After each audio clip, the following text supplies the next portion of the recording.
we worked remotely for the majority of 2020, and then October 5th came back to a new office here on the Hula campus in Burlington, right on the lake, which is just incredibly beautiful. And there was this window between October 5th and Thanksgiving where we all thought maybe this thing was going to work out and we were going to be able to stay together.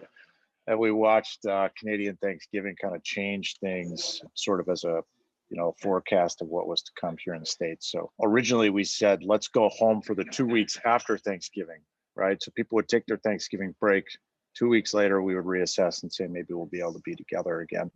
That clearly didn't happen. So we decided to stop putting dates out there, right? Stop trying to predict when we'd be back together in the office. And thankfully in Vermont, folks have taken this pretty seriously. The vaccination rate is very high. We just crossed 80%. So we made a decision to come back to the office. And the way we're doing it is pretty straightforward. Everybody's got a desk partner.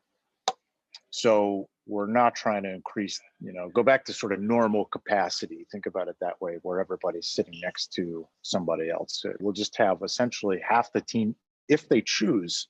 So this is entirely up to the individual. So 2 folks sharing a desk, they can coordinate their weekly schedules together. The highest, I guess, volume would be half capacity right now. This does a couple things for us, right? We get to watch what happens in the world, which is really important.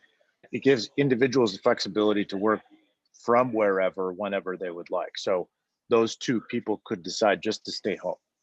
Totally fine. We're really good at working remotely. We've proven that over the past 16 months, I suppose, roughly. So since that started, it's been great. We've seen 6 to 10 people a day in the office. Feels nice to kind of be able to interact in person again, and everybody feels comfortable. One of the advantages of this desk buddy system really is that the company itself doesn't have to worry about the calendar. So we were trying to find a way, as founders and as the leadership team, to avoid having the burden of heavy logistics.